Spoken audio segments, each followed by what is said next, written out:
Madam President. Welcome to Morocco.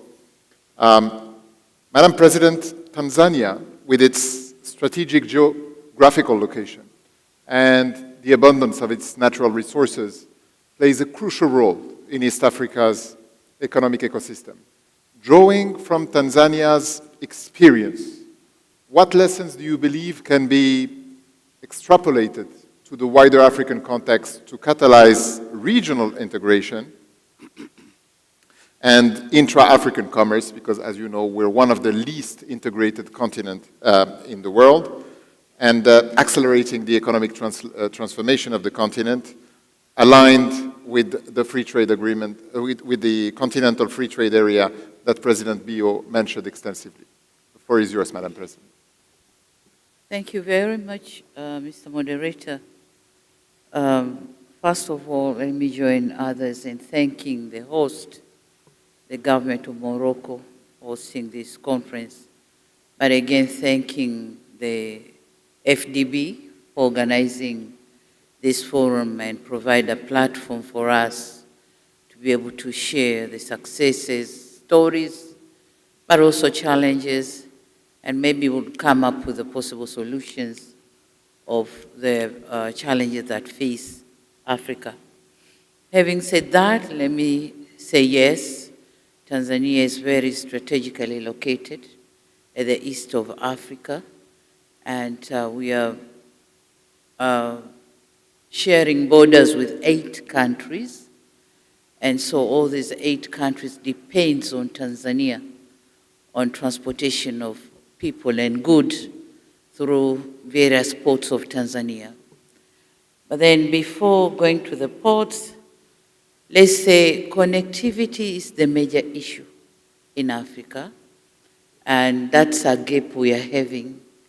Africa has to invest a lot in connectivity. Talking of connectivity, I once attended a conference in Senegal, and reaching Senegal, I had to go to Paris first, going to Europe and then coming back to Africa.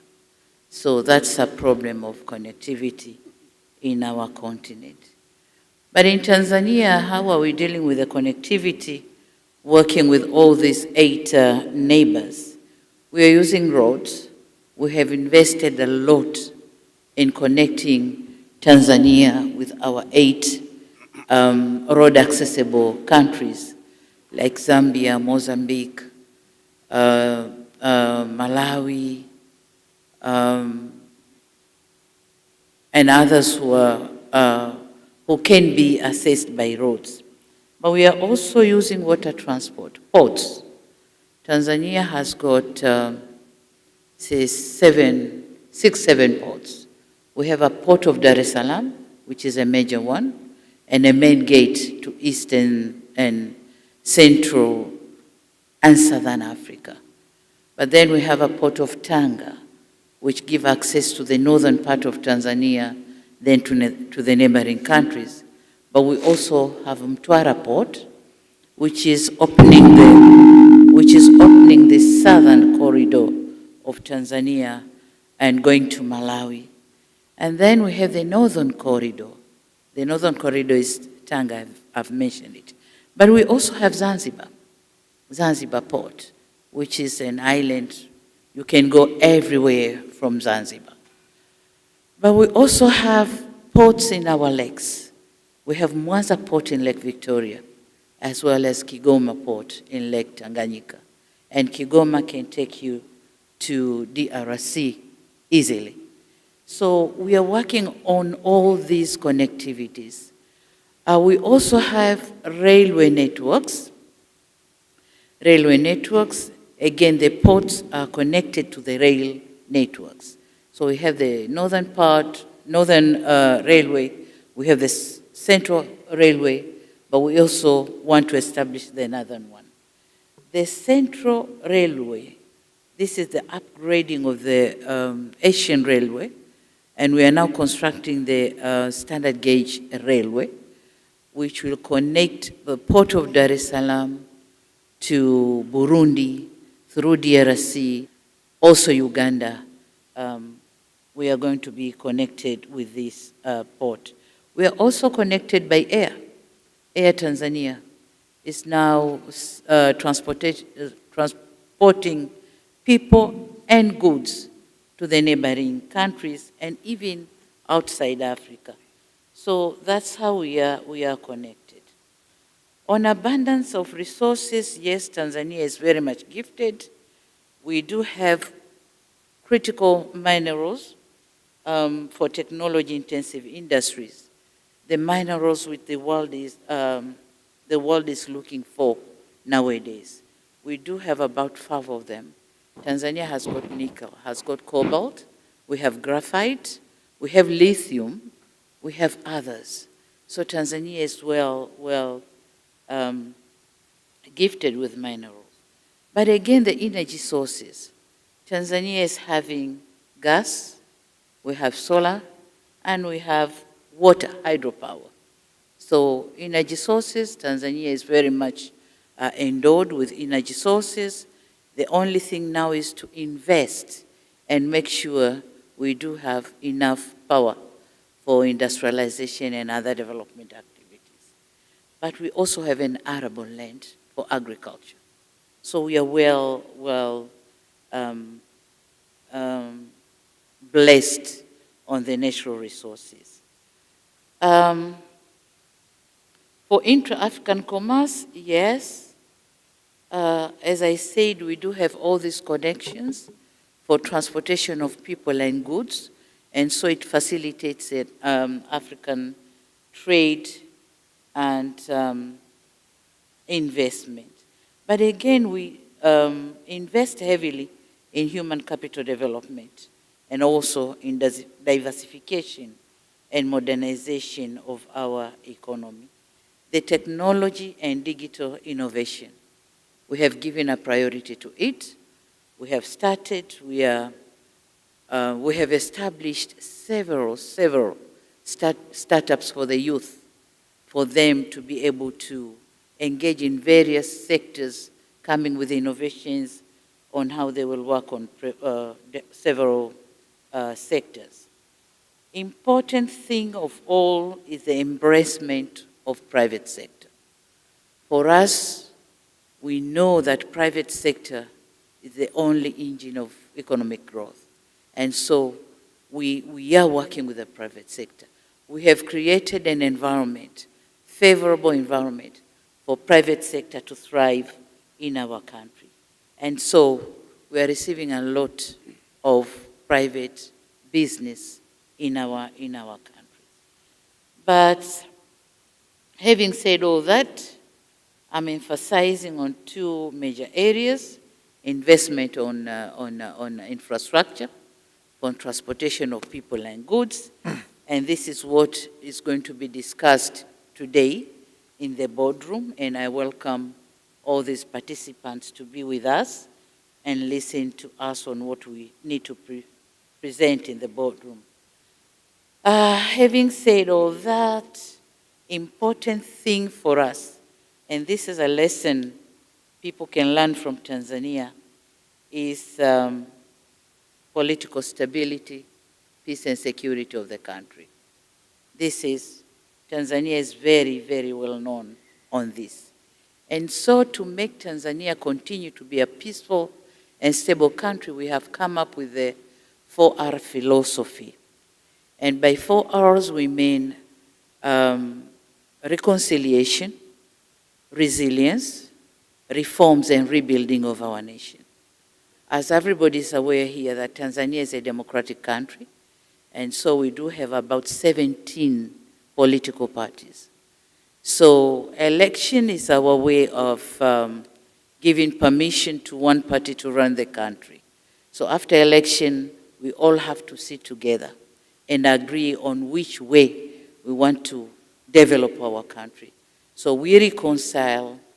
If any wrongs done, we have to reconcile, but then we have to have huge resilience. And again, together we make the reforms and we rebuild our nation. So the major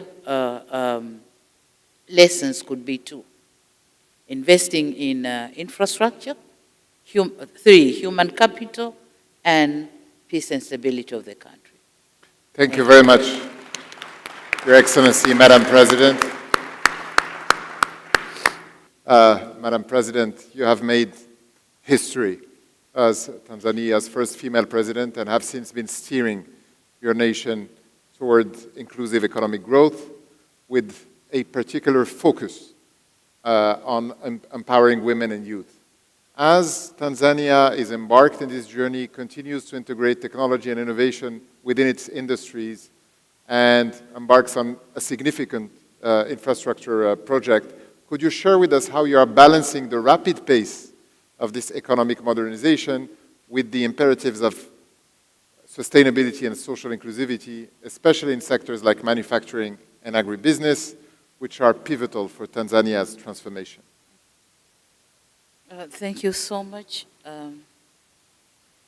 Yes, I should thank God for giving me this responsibility. And as a woman, as a mother, and a grandmother, I've decided to take some of the issues as my own agenda. First of those issues are the sectors of education and health. Recognizing the role education and health are playing in economic growth, I have decided to intensively work on these two sectors. So on health, major work has been done by the previous phases of the government, but then I've decided to work more on the quality of health which is given to our people. So provision of health centers to the level of, to the village levels, but provision of medicines and drugs, health equipment, treatment equipment, and the manpower to serve the people. That's one point. And on health, I thought to embrace health for everybody. And so we engaged in universal health insurance for the whole country. This is what we are working on now. And also issues of nutrition. We thought these are important issues for the betterment and for the growth of our youth in Tanzania. Issues of maternal and infant mortality are as well part of my priority areas. But then on education, Tanzanian government has decided to give free education to everybody. But then, of course, having free education is one thing, but still there were some challenges which makes children of Tanzania to drop out of the formal system of education. So we have decided to give the second chance to them, especially girls who dropped out for any reason to come back to school and continue with their former schooling. And we have done that, and the girls are back to school. But also, we have dedicated special schools for science subjects for girls. So we have special science school for girls because we have noted the gap in science sectors. Girls are not very well involved in there. So we have special schools for girls, also the vocational training centers. Because we are talking on the fourth industrial revolution, we have to have employable workforce. So we have established vocational training centers throughout the country, and the youth are being trained in there. Apart from that, I think sustainable development for women and youth is again very important subject, and we are working on various issues catering for their sustainable development, And one very important issue is involving our youth and women in the program called Building a Better Tomorrow for Youth and Women. And this is about engaging this population in agricultural activities. And by agricultural activities in Tanzania, we mean crop farming, fisheries, livestock keeping, and honey making or honey farming.